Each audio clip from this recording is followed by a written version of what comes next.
Dando sequência então, gente, na base teórica que a gente está tentando compor para que vocês elaborem os projetos de vocês baseados num conceito um pouquinho mais elaborado, a gente vai a partir de hoje começar a estudar os aspectos plásticos da arquitetura. E nisso daí a gente vai colocar em voga alguns conceitos como beleza, a forma, o conteúdo artístico presente na arquitetura, e não tem como a gente deixar de falar sobre estética, né? Então, como alguns desses conceitos sobre a ótica que a gente vai estudar, eles têm alguma relação com as sensações psicológicas que a arquitetura provoca nas pessoas, eu vou passar uns 2 videozinhos aqui que vão meio que... Eu tô sem os meus vídeos, essa é a verdade, eu não trouxe, que a minha assistente precisou mexer aqui no meu HD e acabou ficando com ele lá no escritório e eu não trouxe os vídeos que falam sobre Gestalt para vocês. Mas como essa parte da psicologia, eu acho que alguém da psicologia pode falar melhor do que eu vou deixar que ela se auto-explique a partir de uns 2 videozinhos aqui que a gente vai ver, tá? Então, vamos ver uma coisinha aqui. Eu acho que vai ser interessante o conhecimento de vocês. Vamos ver primeiramente esse aqui.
Eu vou contar um pouquinho desse, porque como era um vídeo que eu não conhecia.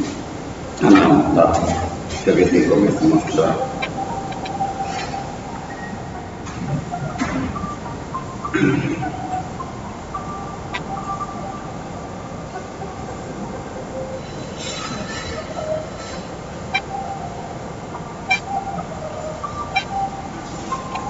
Eu queria falar muito de... Você queria falar muito de ilusão de ótica.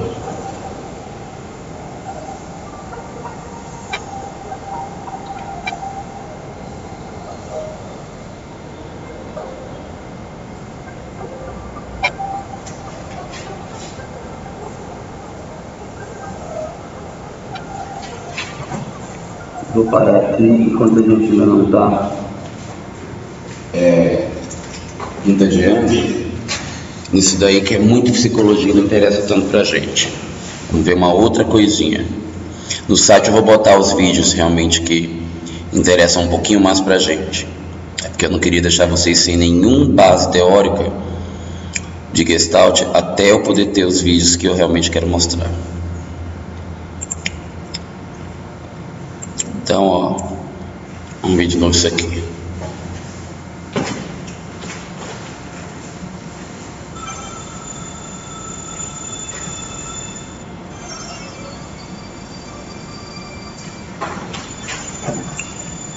Só para não ficar uma coisa assim muito só no conceito teórico que eles estão passando, vou falar um pouquinho só sobre o que eles estão querendo dizer. Estou dizendo que na nossa percepção visual existem algumas tendências cerebrais, e a Gestalt foram estudiosos que principalmente se preocuparam com esse embasamento, que tem um rebatimento muito forte na arquitetura. A gente consegue fazer um aproveitamento muito bom das teorias que eles colocam para descobrir a gênese da forma e a elaboração de aspectos plásticos na construção arquitetônica. Então, tem vários princípios e várias leis que são elencadas a partir da teoria de Gestalt, e ele vai passar agora exemplos de algumas delas. Aqui, por exemplo, ele está dizendo que quando a gente organiza objetos que tendem a se aproximar da nossa sequência lógica, o nosso cérebro, por um fenômeno chamado fechamento, ele complementa aquilo que não existe na composição e nos dá a percepção de algo previamente imaginado. Tá? Como vocês viram agora há pouco no que estava defendendo, o que estava lá naqueles outros slides, a teoria do Gestalt ela é baseada em dois conceitos principais, tá? O da supersoma e o de algumas leis que ele começa a elencar mais à frente. Um deles é o da possibilidade de conhecimento inato que o ser humano tem, que é uma característica genética que ele adquire assim que ele nasce. Então, os gestaltistas acreditam que a gente nasce com a capacidade de percepção das estruturas organizadas. A gente encontra na natureza estruturas que são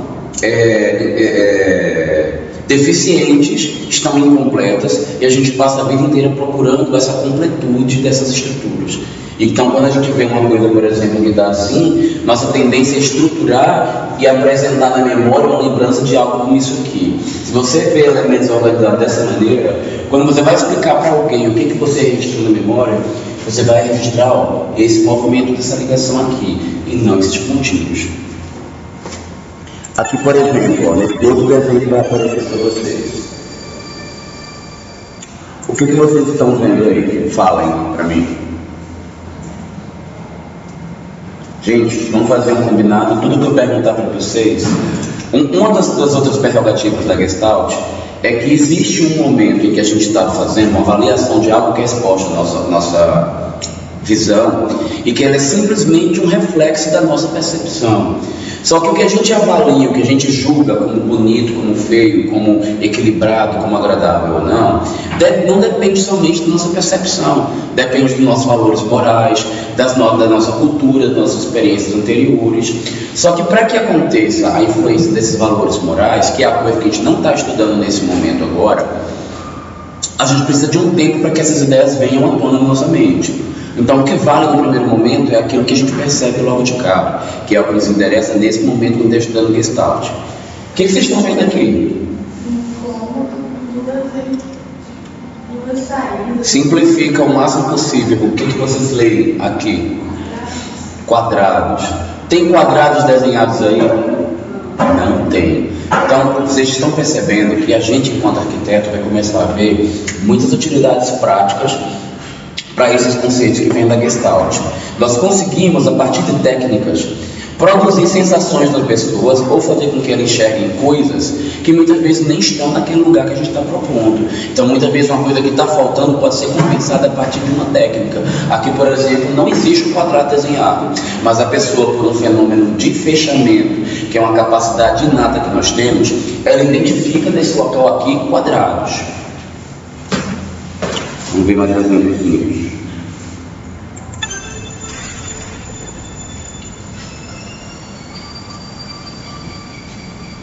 O que você tem aí? Um triângulo. Tem um grande triângulo desenhado aí? Não tem, gente. O que nós vemos aí nesse desenho é simplesmente... Até tem pequenos triângulos, mas não tem um triângulo. Vou mostrar um exemplo onde a gente vai bater num paralelo aí com este que eu estou apresentando já, e eu quero ver a análise de vocês.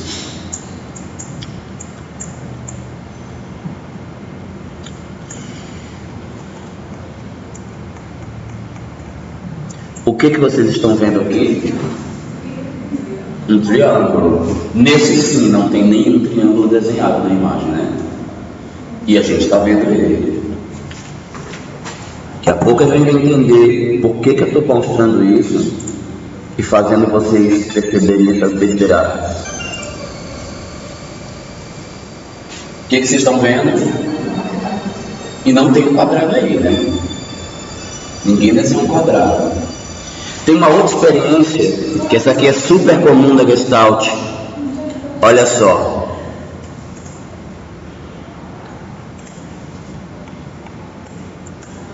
O que vocês veem nessa figura central aqui? Uma taça. Mas na verdade, o que foi desenhado aqui foram dois rostos. Se a gente tivesse afastado elas duas, vocês jamais veriam uma taça, veriam só dois rostos, né?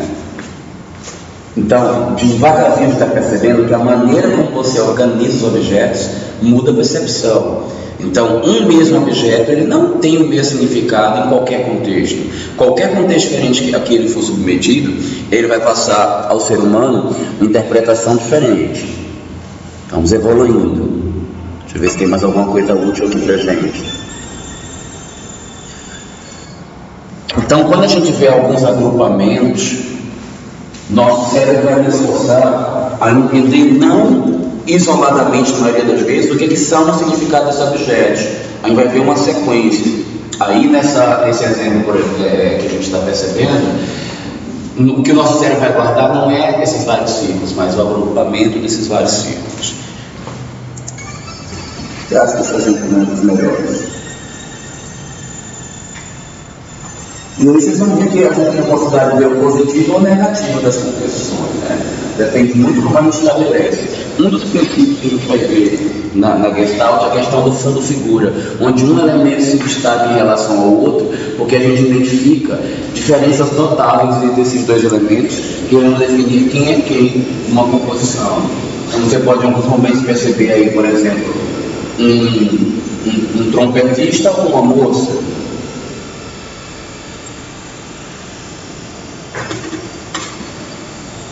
Olha só o que acontece nesse exemplo. Gente, essas linhas são paralelas? Não. São tortas?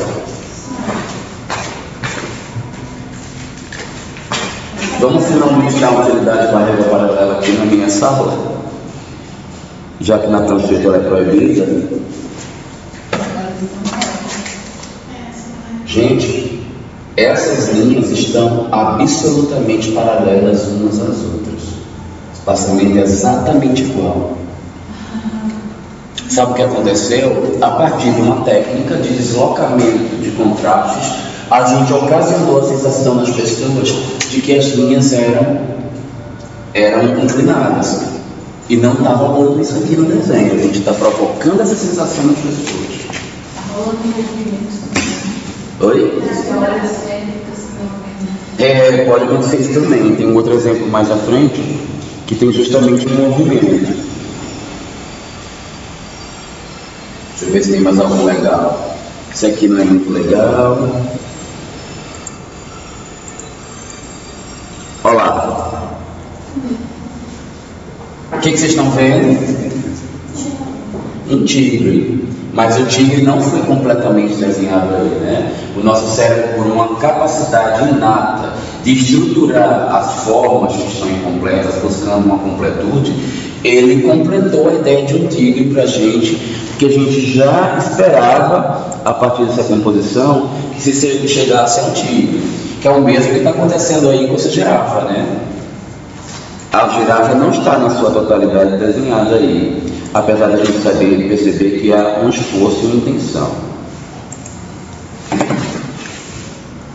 Vamos voltar um pouquinho para cá.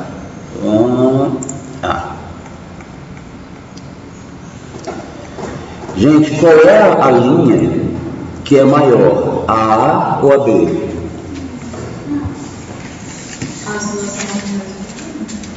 Pois é. Nosso cérebro, os mesmos objetos dispostos de maneira diferente, nos fazem a sensação de que eles são diferentes, quando na verdade eles são exatamente iguais. O que muda é a maneira como a gente organiza eles.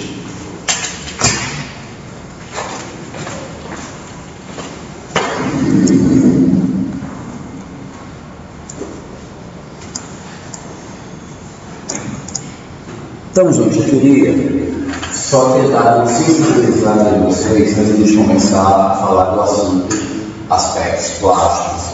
Porque quando a gente vai falar dos aspectos plásticos agora da arquitetura, o nosso principal objetivo é porque, enquanto profissionais de arquitetura, nós queremos que as pessoas achem as nossas composições, interpretem elas como belas, como agradáveis. Elas querem olhar e ter sensações positivas a partir daquilo que a gente compõe. E quando a gente vai falar disso daí, se a gente observa pelo lado da estética, alguns autores vão ter dificuldade em fazer essa definição. Eu até vou perguntar para vocês, o que é para vocês uma obra bonita?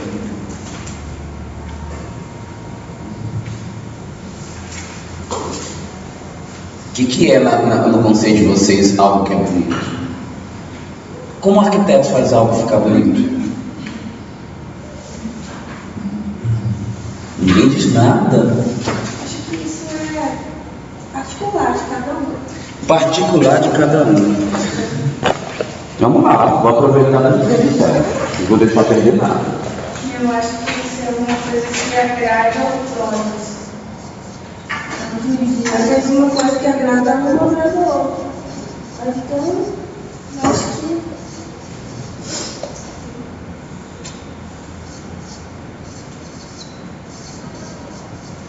vamos lá, estou indo na onda de vocês. Peraí.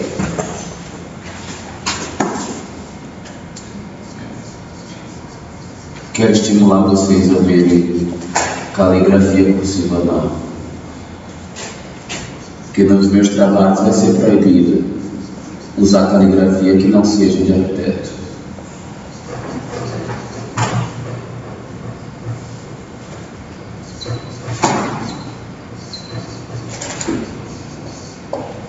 Gente, então se beleza é uma coisa relativa, é uma coisa subjetiva. subjetiva, né?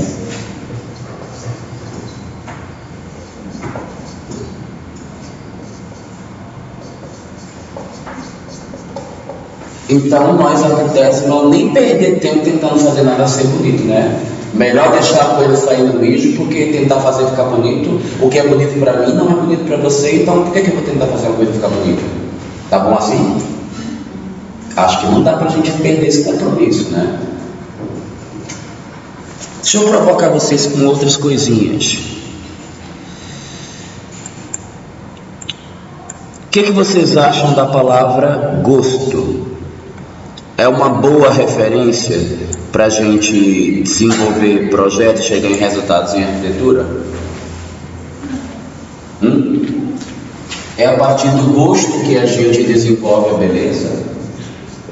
Eu acho que não. Quem acha que não?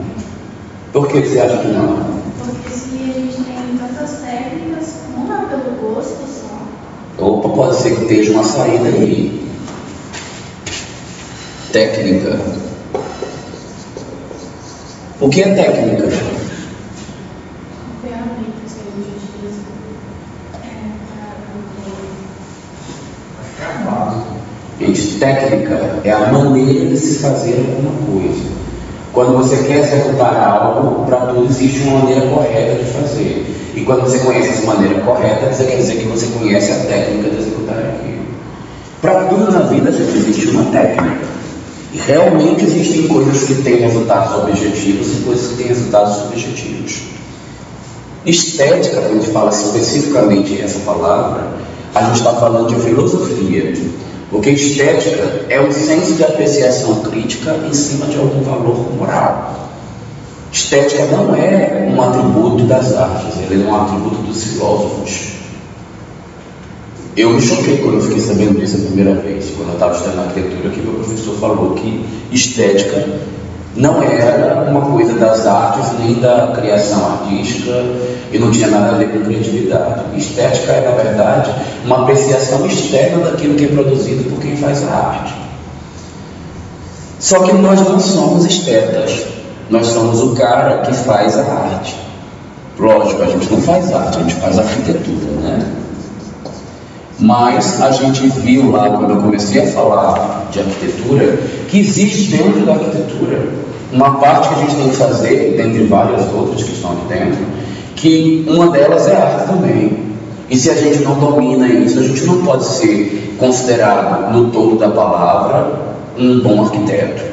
E vocês precisam ter a técnica sobre a elaboração da forma para fazer com que as pessoas achem as coisas agradáveis. Quando a gente estuda beleza pelo ponto de vista da estética, gente, o grau de subjetividade é enorme. Então, a gente vai ver autores que vão dizer que a beleza, o belo, ele tende a ser algo que é o bom. Isso é uma coisa que a maioria dos autores são conscienciais. Então, a gente avalia alguma coisa como bonito, como agradável, a nossa percepção com os olhos, quando aquilo tende ao bom.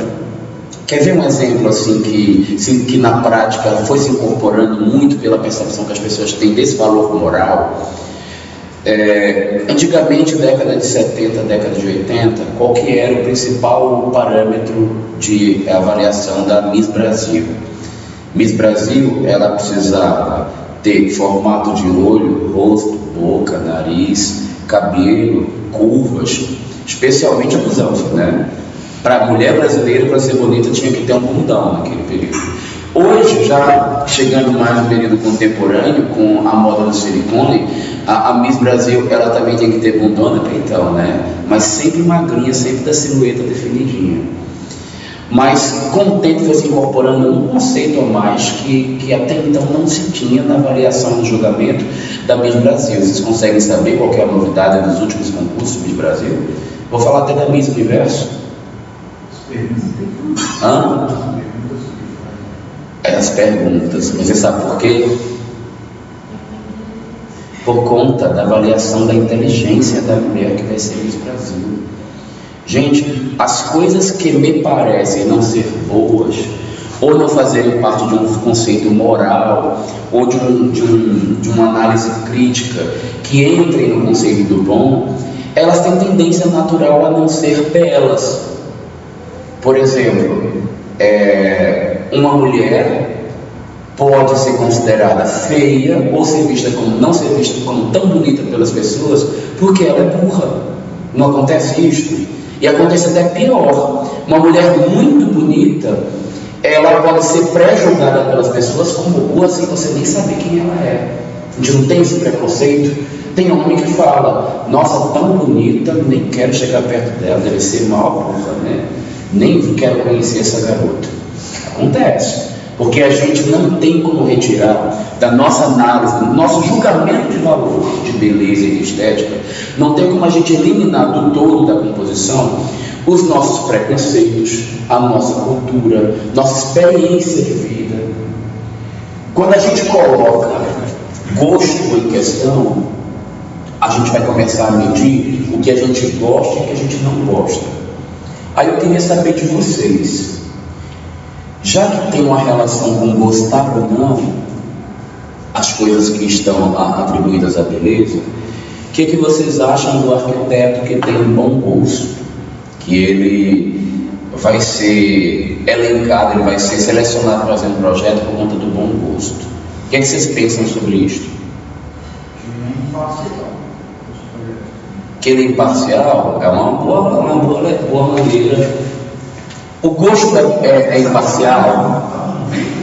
Gosto é imparcial? Hein? Gosto é uma característica imparcial? É? Não. Se é, então me descreva por que você acha o gosto imparcial. O que é gosto?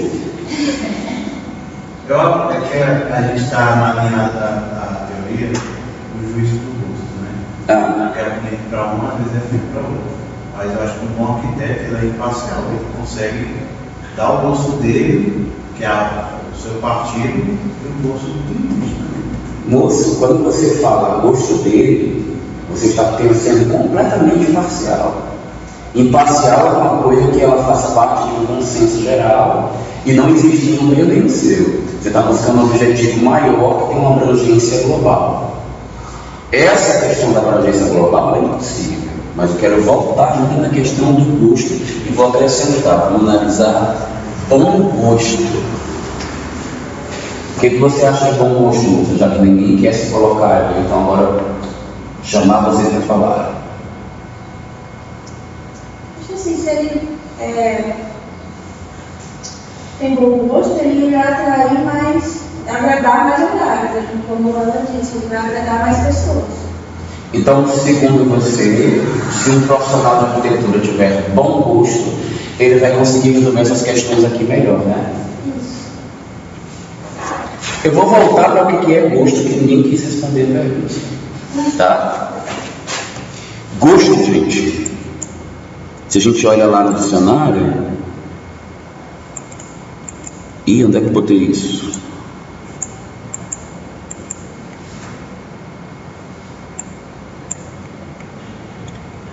Gosto, dentre algumas das nossas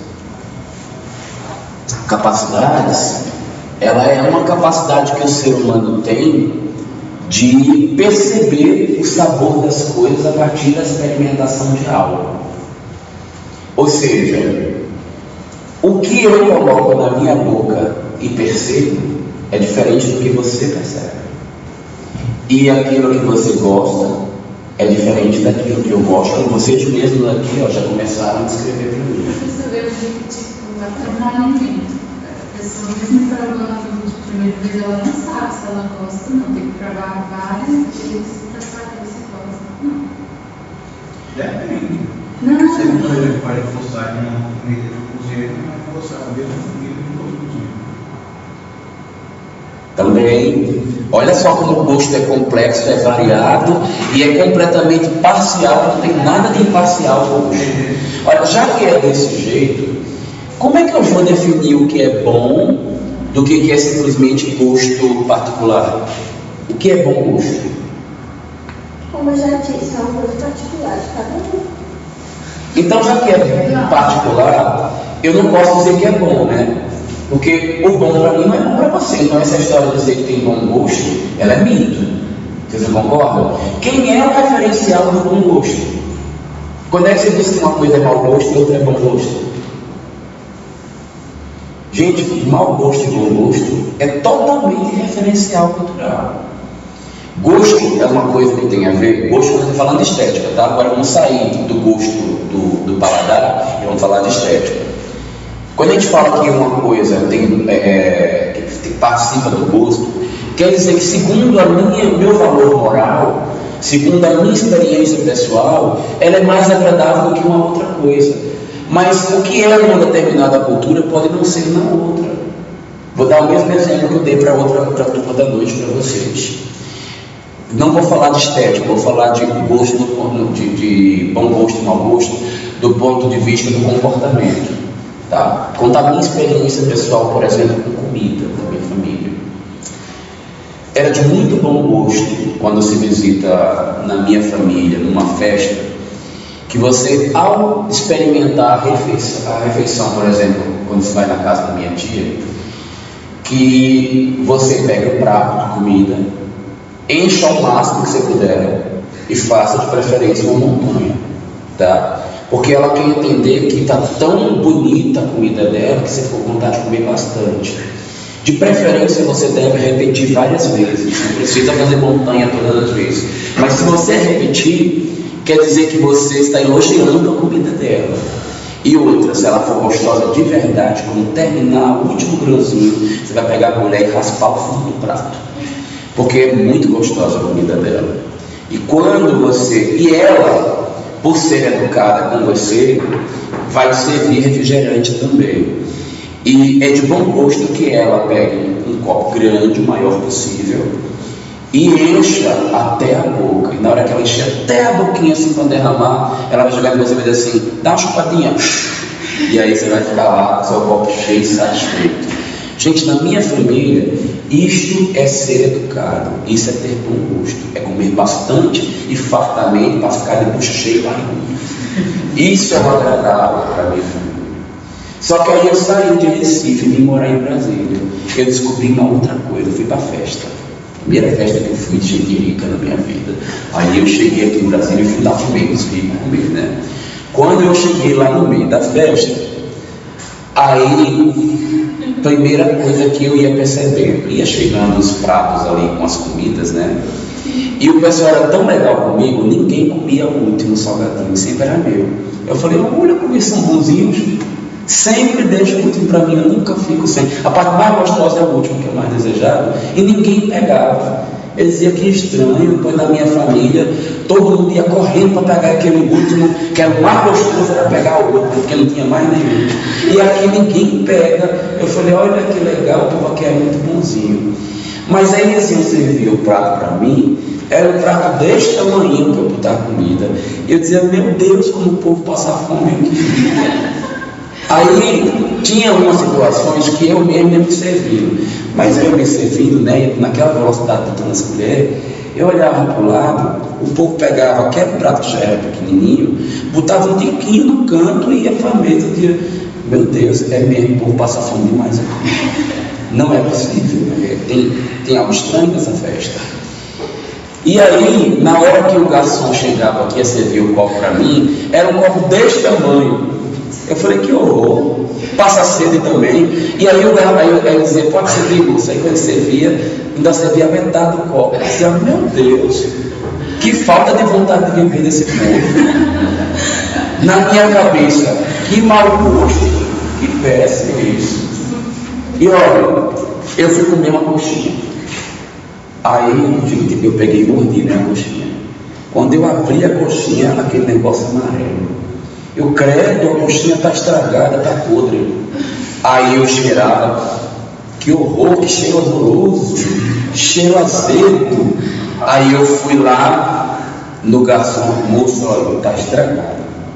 Aí não, rapaz, está perfeito. Eu digo, como, rapaz, esse negócio de vez que está estragado, morda. Aí eu mordei a coxinha. Quando eu mordei, tá bom. Eu falei, não, moço, tem algo errado, chama o vizinho, eu vou falar com ele. Eu falei, moço, por um acaso isso aqui para você parece cor de coloral? Ele falou assim, não, isso aqui é cor de açafrão. Eu, o que é açafrão?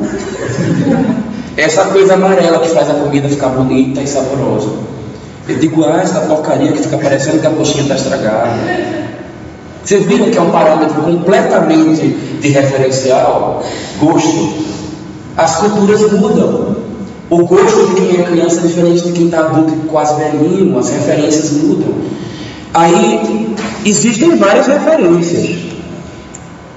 A gente vai escutar, vocês vão escutar em vários locais, pegar por exemplo, não, quem tem bom gosto é uma pessoa que foi para o exterior, experimentou muito, né? Então ela já tem um repertório grande, realmente. Se você experimenta várias coisas diferentes, você tem uma visão mais global do que normalmente uma pessoa que tem pouca experiência tem.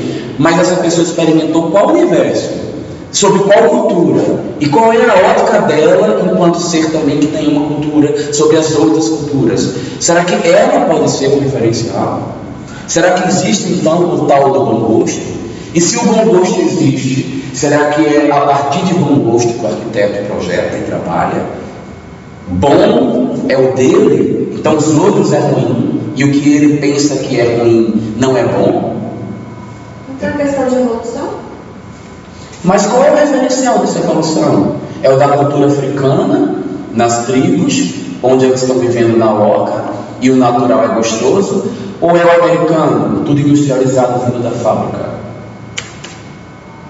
Eu não sei se dá para a gente dizer que gosto é parâmetro de avaliação técnica. Eu vou agora eleger a minha opinião. Eu acho uma desgraça profissional trabalhar com isso aqui. Sou trágico, né, quando uso as palavras. Eu acho que existe, gente, técnica para tudo. Existe maneira de você atingir um limiar e fazer com que e descobrir o que há de comum nos seres humanos, que a maioria das pessoas vai conseguir se afinar em termos de condição de raciocínio. E aliás, a gente vai perceber que essa base conceitual não é uma coisa minha. Existem profissionais, especialmente de psicologia, que estudam comportamento. Vocês lembram no primeiro dia de aula? Eu falava que o arquiteto é o profissional que estuda o comportamento humano para produzir espaço, atendendo às suas necessidades. Eu não falei sobre esse conceito?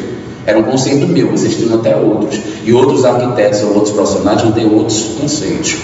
Mas existe uma possibilidade de conceito. Se a gente pensa nisso daí, a gente precisa ver quem é que estuda o comportamento e ver quais são as coisas que nós, enquanto seres humanos, temos em comum para que eu possa fazer uma regra geral é impossível, mas uma coisa um pouco mais generalizante ou mais objetiva, que uma quantidade muito grande de seres humanos consiga estar submetida a essa condição, para que a gente use ela como parâmetro de referência e atinja algum resultado. Vamos ver na prática como é que isso funciona? Vou botar vocês numa situação prática e ver se isso é possível ou não.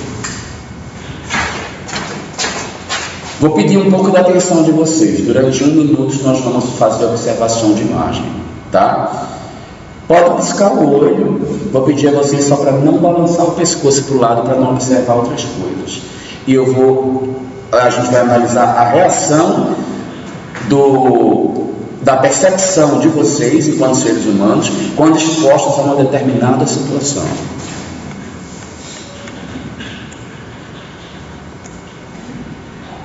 Nessa figura que a gente vai ver agora, eu vou pedir a vocês para concentrar o olhar simplesmente na boletinha verde central, que está no meio desse círculo vermelho, tá bom?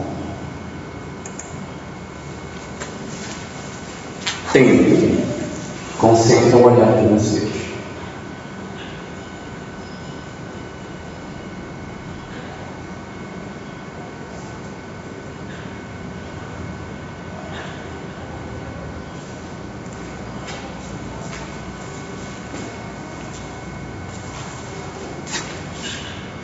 Alguém está começando a sentir o olho ficar irritado? Alguém está percebendo que a bolinha verde está começando a manchar e o contorno dela está ficando cada vez mais indefinido? Tá? Então espera, porque não atingiu tudo ainda. Todo mundo. Continua olhando só para a bolinha verde, tá?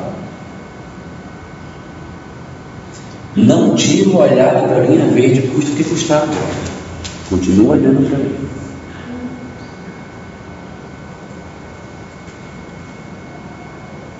O que vocês estão vendo? Uma bola verde. Substituindo a tela vermelha que estava na tela agora há pouco, né? Gente, isso é uma característica global. Vocês, por serem seres humanos, qualquer um de nós, vocês não, nós, né? Possui uma capacidade inata e genética de observar a cor. Está dentro da nossa retina. Nada que a minha cultura influencie, nada que eu aprendi, vai modificar essa condição. Quando eu olho para um elemento que ele é vermelho, naturalmente eu vou achar super excitante, muito mais do que olhar para um branco. Todo mundo concorda com isso? Que o vermelho excita mais que o branco? Não tem que discutir. Isso é um parâmetro que tem fundamentação estética, que para todo mundo é a mesma coisa. Nunca em ninguém branco vai estimular mais do que vermelho, a não ser que você tenha uma degeneração biológica. Se você não tiver, né, todo mundo vai se ver igual. E todo mundo aqui viu um verde no lugar onde tinha uma bola vermelha antes, não tem? Foi uma reação a um estímulo que o nosso corpo sofreu. Dentro da retina, gente, do olho humano, lá na fóvea, tem umas células nervosas que funcionam como receptores da interpretação do corpo pelo nosso cérebro. Existe uma quantidade diferente de células para cada um dessas percepções. E a gente vai ter uma quantidade muito pequena de células. Lugar errado.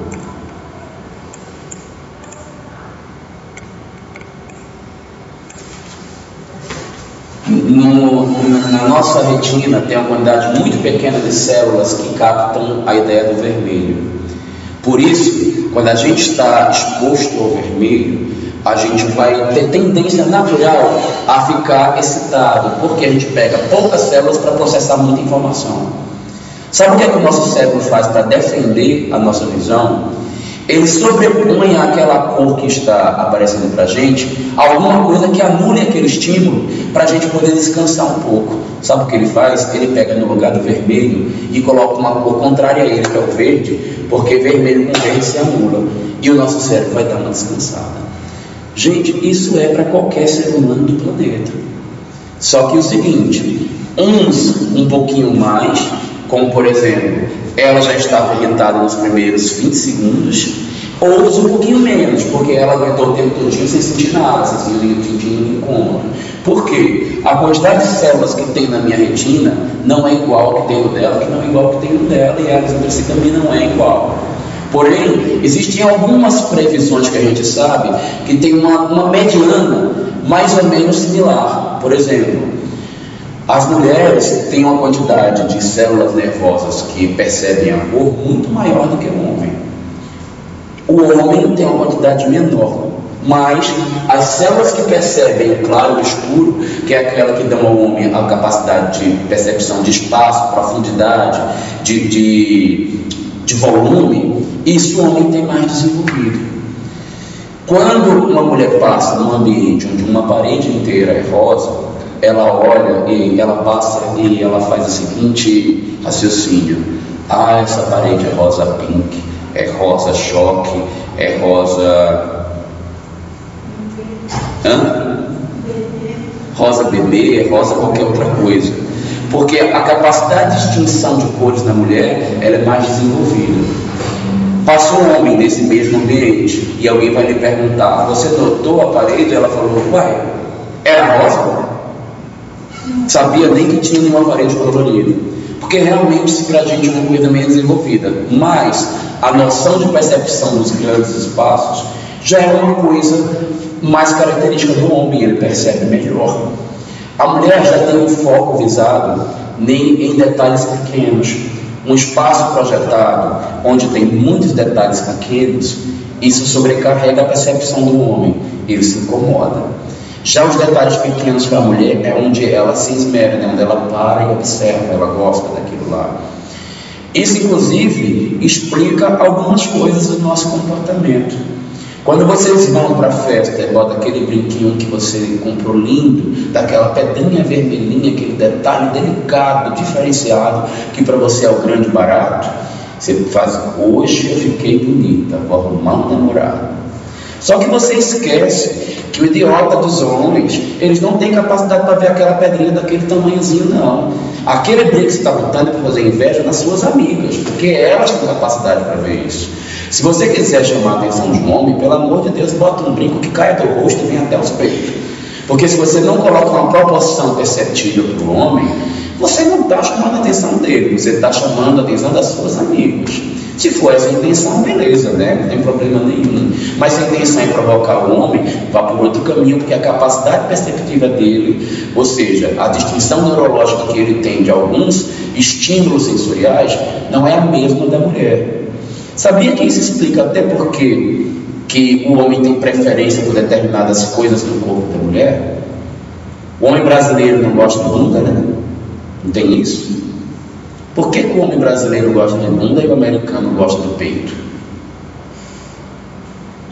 Dá para explicar baseado nessa lógica aí. Homem tem capacidade de percepção de objetos que têm proporções maiores. Qual que é a proporção maior na americana, né? E qual que é a maior na brasileira? A gente já sabe. Então é por isso que o homem se foca mais nisso. Sem falar que isso também é uma intuição natural, quase que biológica de reprodução, onde a gente vai entender como saudável e bom aquilo que tem muito músculo. Já perceberam que o homem muito magrelinho, ele não é tão interessante para a mulher? Pelo menos para a grande maioria. A gente meio que percebe que algo de não saudável tem nele, e a natureza nos dá a capacidade inata de perceber que ele não é tão bonito e não é tão atraente, pois logo ele não está tão saudável. Já o homem que tem obesidade mórbida, ele também pode não parecer tão bonito para as mulheres. Por quê? ele está num parâmetro onde o bom nos faz não estar bom, não estar saudável, também nos dá essa percepção de que ele não é agradável. Então, eu estou dizendo para vocês que tem uma parte objetiva da coisa que tem a ver com a nossa percepção, e tem uma outra que é subjetiva, que tem a ver com a nossa cultura. Como o subjetivo ele é muito subjetivo e não dá para a gente saber tudo de todas as pessoas, talvez seja o melhor parâmetro aquela linha linear que a maioria dos seres humanos percebe e que tem uma variação um pouco para cima, um pouco para baixo. E me parece que é mais inteligente estudar isso que está bem aqui. O que vocês acham? Não parece que é uma boa? Parece que tem alguma lógica nisso? Ou tu discorda? Não tem umas coisas que são comuns? A gente não acabou de ver uma aqui que não varia? Eu acho que isso é um ótimo instrumento para o arquiteto. Vamos evoluir em cima disso. Gente, existiu no início do século passado um grupo de estudiosos da Gestalt, onde eles tocaram disso. E eles começaram a fazer várias experiências práticas para descobrir, só que nenhum deles estava preocupado com plástica, com arte nem com arquitetura. Eles estavam preocupados com o comportamento humano para psicologia. Psicologia estava num estado em que a arquitetura, na minha opinião, está hoje. Isso um século atrás. Olha que a psicologia é uma ciência nova, a arquitetura é antiguíssima, né? E a gente ainda está atrás da psicologia em termos de análise subjetiva. Nossos parâmetros estéticos, eles são completamente, nas faculdades de estudar, de maneira subjetiva e sem parâmetro nenhum. Ninguém usa nenhuma referência objetiva para chegar a nenhum resultado. Qual é o resultado disso? A maioria de nós arquitetos, que deveríamos ter domínio sobre a gênese da forma e provocar sensações nas pessoas, a maioria de nós não tem bolhufas de embasamento de como a gente vai chegar nesse resultado. O pessoal da Gestalt lá atrás se preocupou já com isso. E eles começaram a desenvolver alguns conceitos e algumas teorias. Eles meio que faziam um contraste do pessoal do behaviorismo, né? O pessoal que vem lá da filosofia, e eles dizem que a experiência empírica, ou seja, a experimentação, ela nunca vai poder dar um resultado objetivo nem preciso, porque em toda experiência que você faz empírica, algum objeto que tinha que ser colocado para comprovar o todo da questão, ele sempre está fora. Então não dá para você comprovar nada. Eu acho meio perigoso fazer essa exclusão. Eu acho que nós vivemos um momento de conhecimento, um momento da ciência, onde todos os dados que aparecem, eles vêm a somar e não subtrair conceitos. Então a gente precisa considerar sim a parte experimental e precisa considerar também a parte crítica, filosófica, histórica e várias outras, a científica. Então tudo isso vai contar. Não esqueçam nunca que nós somos de arquitetura, nós somos das humanas. E apesar de sermos das humanas, nós temos um pezinho lá na arte, outro lá na engenharia, outro lá nas exatas. Então a gente não pode nunca esquecer a contribuição de tudo isso para o que a gente vai fazer. E partindo desse princípio, me parece que a Gestalt contribui muito para a gente. A Gestalt, ela parte do princípio que existe uma capacidade nossa, inata, ou seja, pré-cognitiva. Cognitivo, gente, aqui tem a ver com conhecimento, tem a ver com aprendizado. Existem coisas que a gente entende como agradáveis porque a gente aprendeu que é agradável.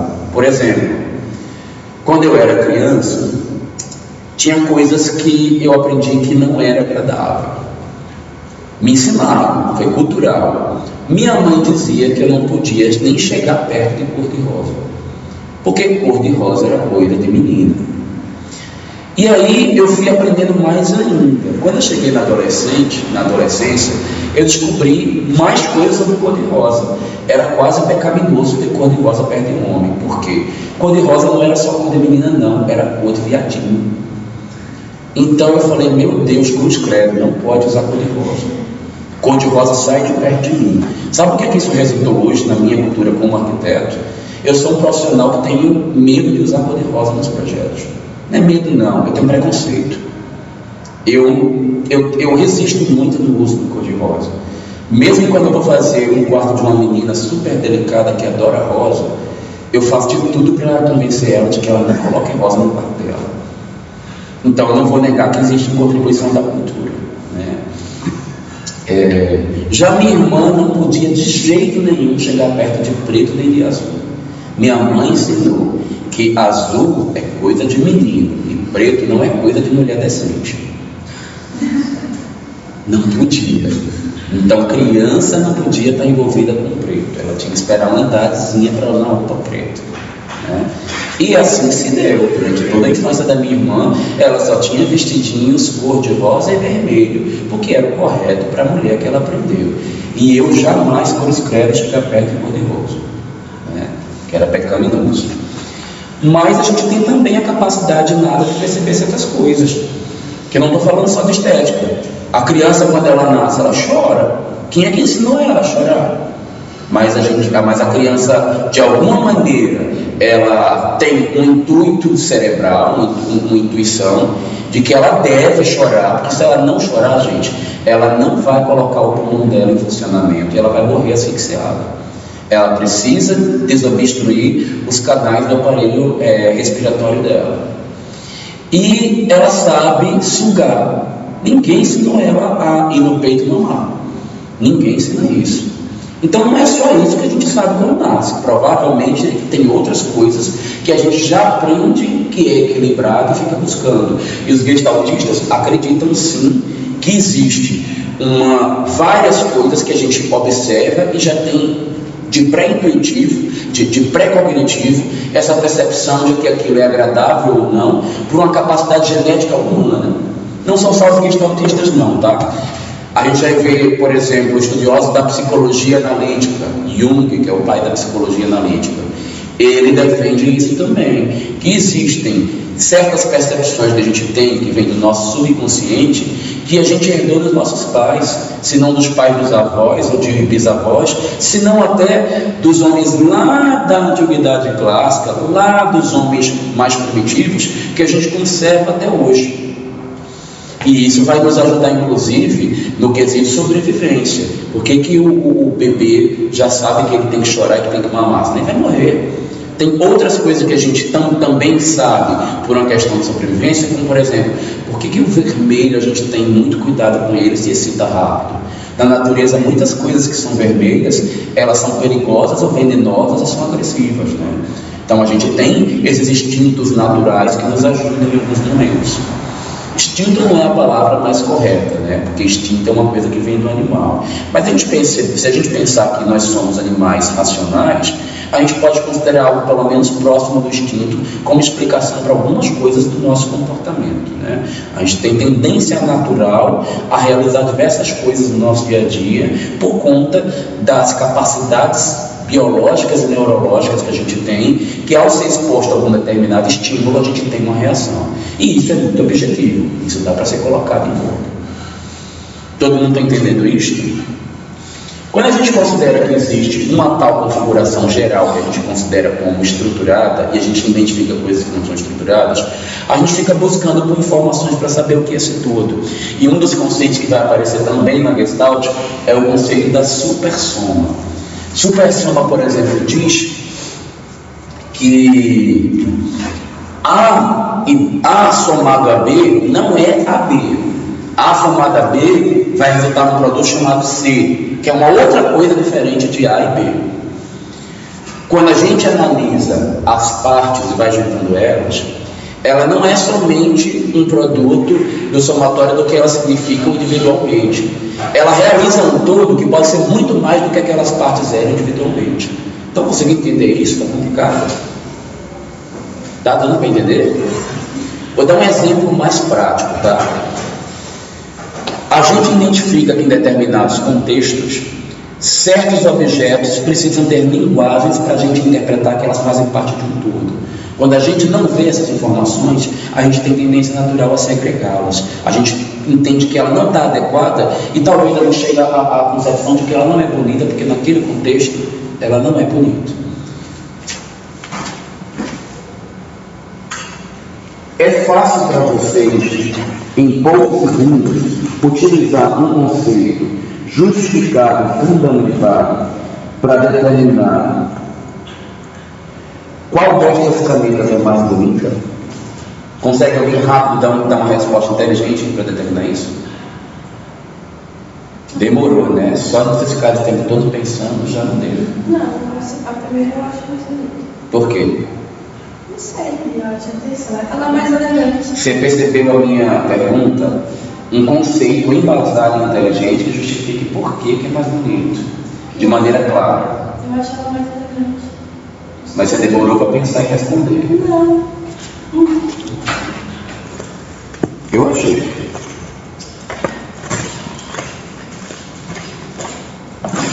Vou expor uma outra situação.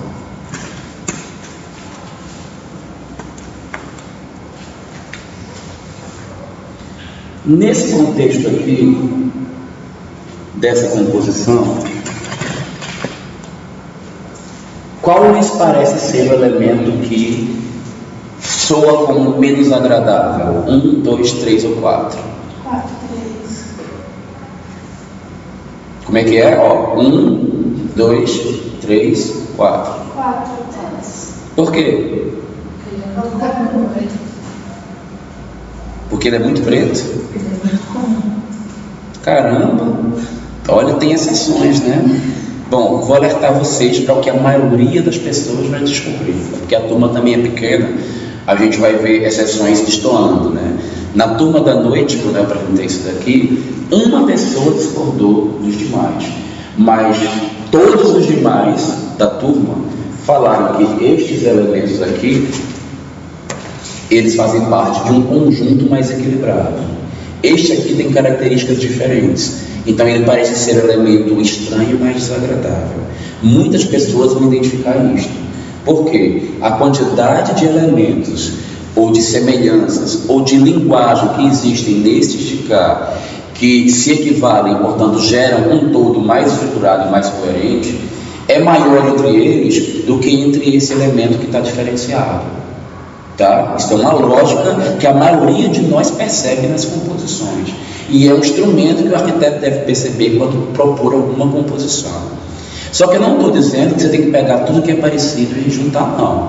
Tem elementos que eles são totalmente diferentes uns dos outros, ou que são diferentes, mas não totalmente, mas tem lógicas que estabelecem entre eles algum tipo de ligação. Por exemplo, esses dois elementos são diferentes, né? Mas existe algum tipo de linguagem que faça com que eles entrem em concordância, né? Qual é? A cor.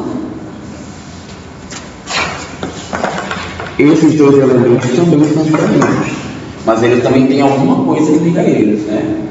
Qual é? A cor de novo.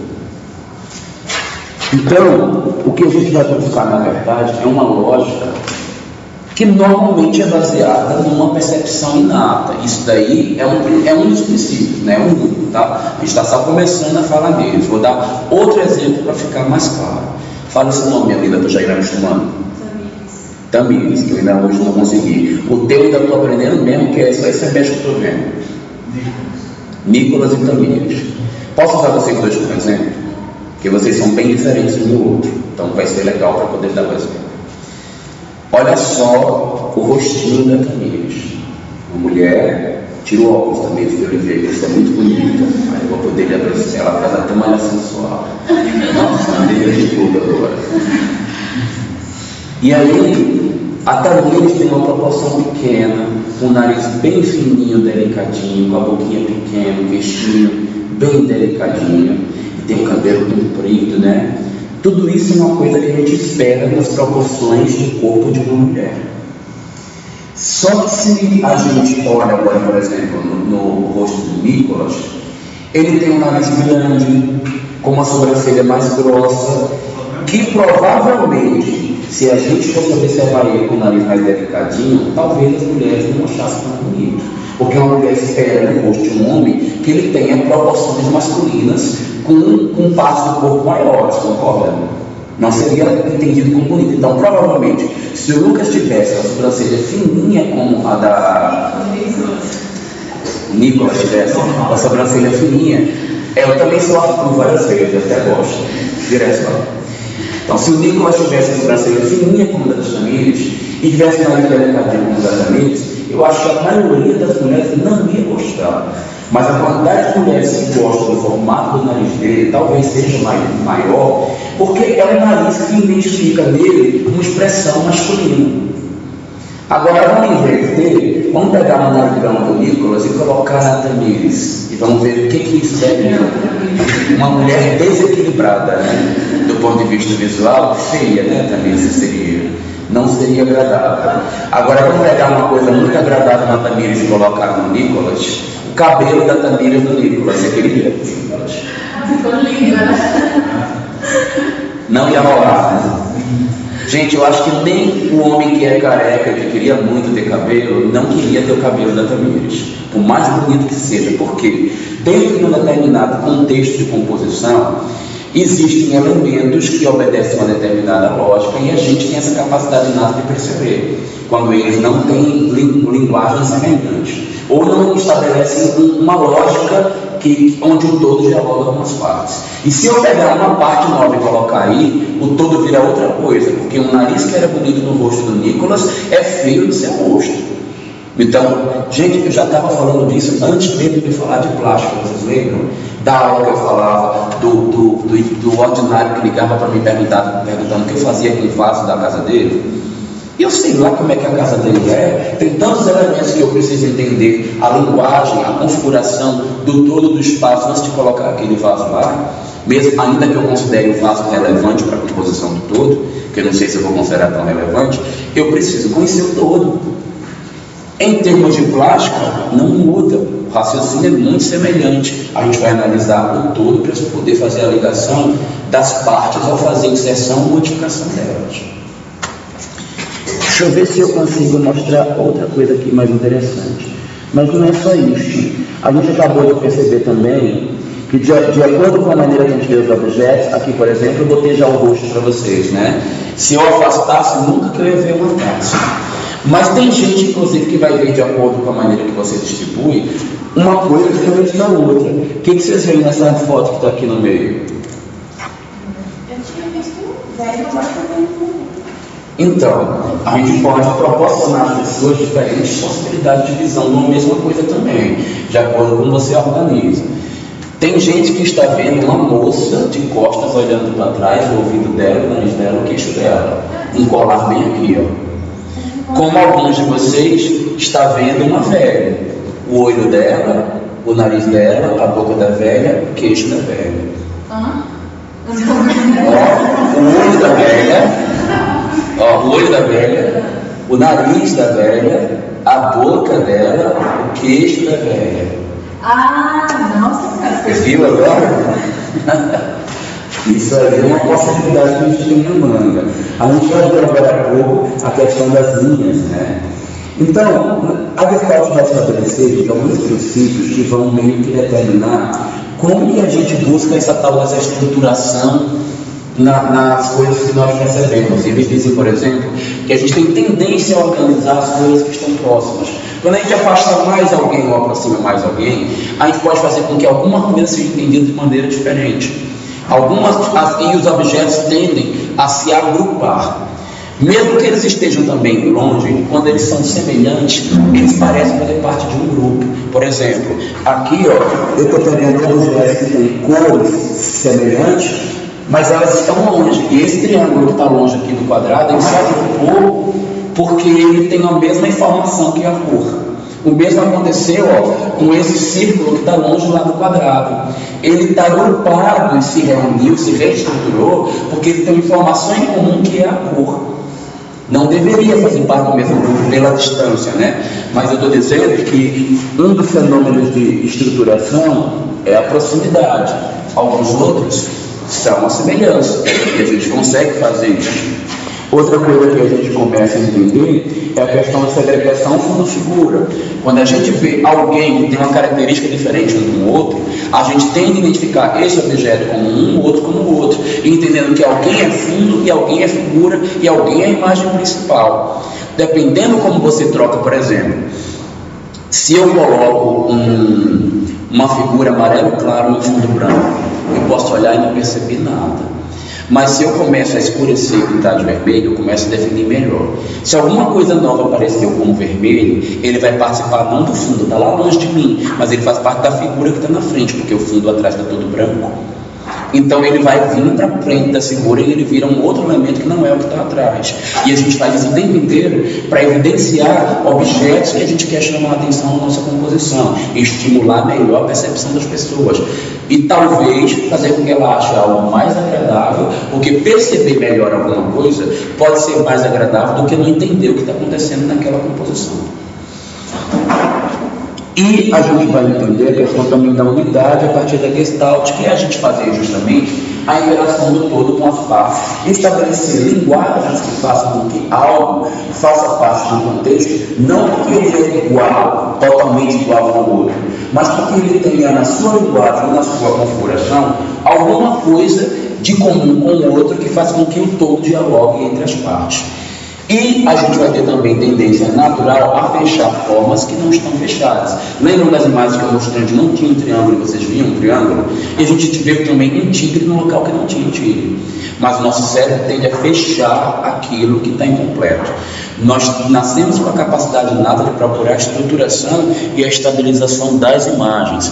Então a gente vai ter essa tendência natural o tempo inteiro tentar completar aquilo que não nos parece completo. E isso é uma coisa que a gente vê como capacidade inata e vai nos ajudar a contribuir na gênese da forma para produzir coisas que são agradáveis aos seres humanos.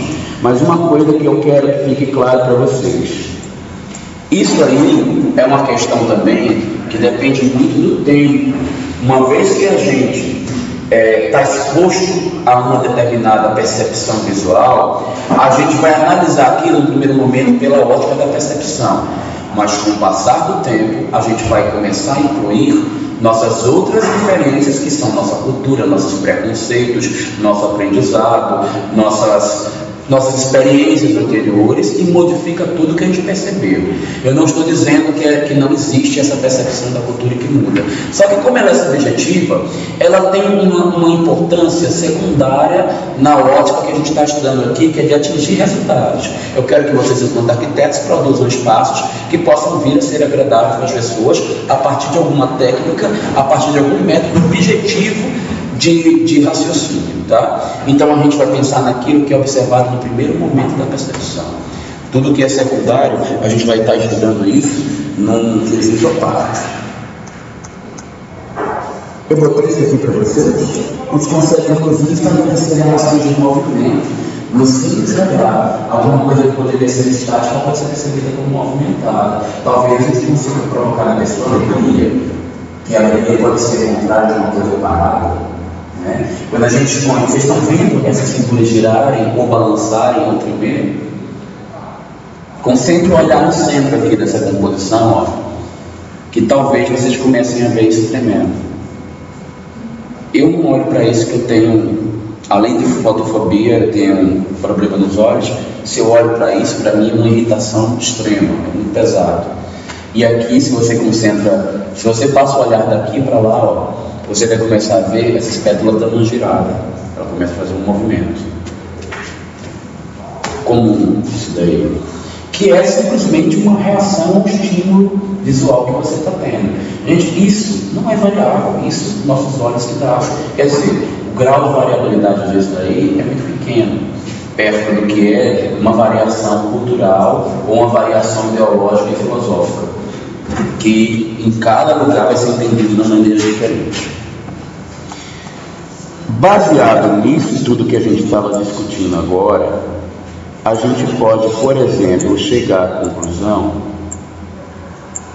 de que existem estruturas principais para a gente estudar. E a gente vai agora pegar um gráficozinho que explica o resultado de uma pesquisa que eu fiz, onde eu estou englobando resultados atingidos por diversos artistas plásticos, diversos arquitetos, diferentes profissionais da área visual, e confrontando com estes caras aqui que falam de estética.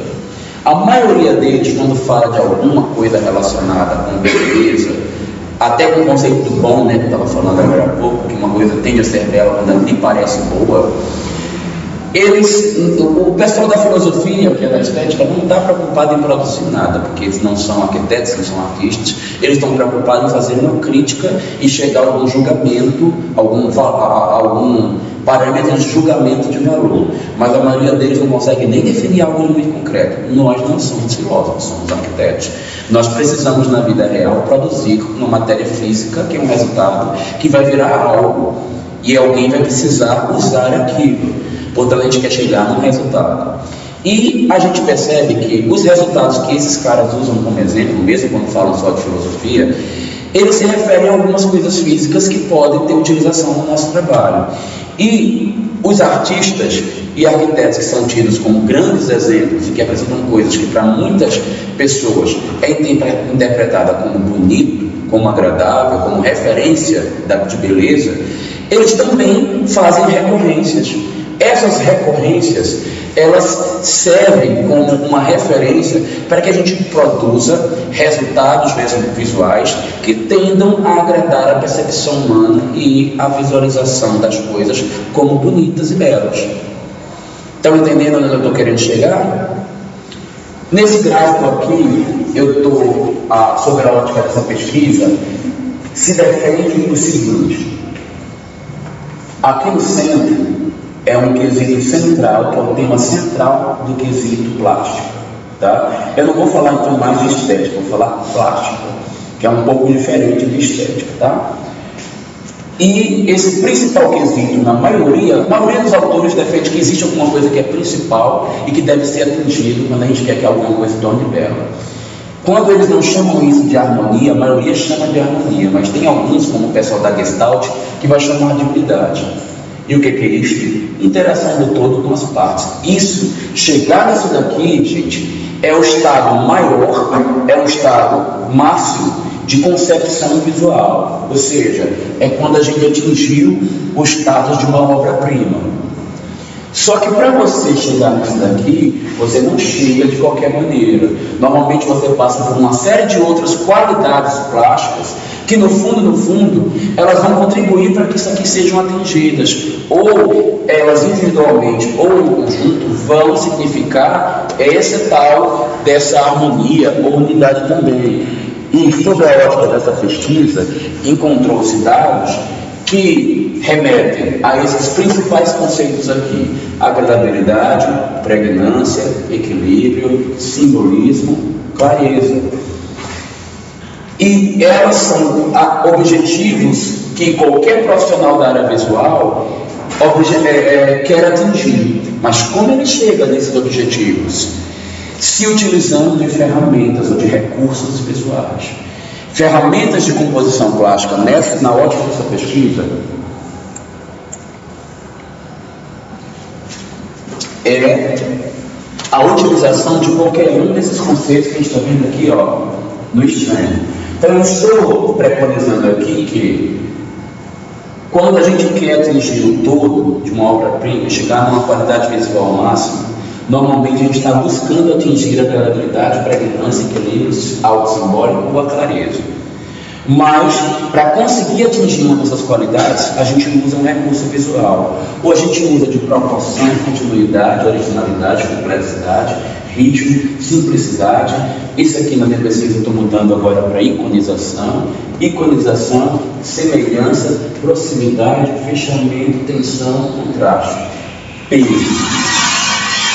É só isso que existe de possibilidade de combinação, de levantamento, de organização da forma? Não. Eu elenquei algumas que são principais, que a maioria desses autores comenta e cita, mas não transforma em produto prático final. E estou propondo um estudo de utilização prática desses recursos, que é o que a gente vai estudar ao longo de todo o assunto de aspectos plásticos que a gente vai ver daqui em diante. E hoje a gente começa já a falar de qualidades plásticas, que é essa área central aqui desse gráfico. Vamos começar a ver isso então? Eu estou com vontade de dar um intervalozinho, o que vocês acham? Bora, porque como a gente vai começar um assunto pesado, que ele tem muitos conceitos, para não ficar muita informação, vocês darem descansado, a gente dá um intervalozinho, a gente volta já, fica 2 aulas separadas, tá? Então, vou dar uma paradinha aqui e a gente volta já para continuar.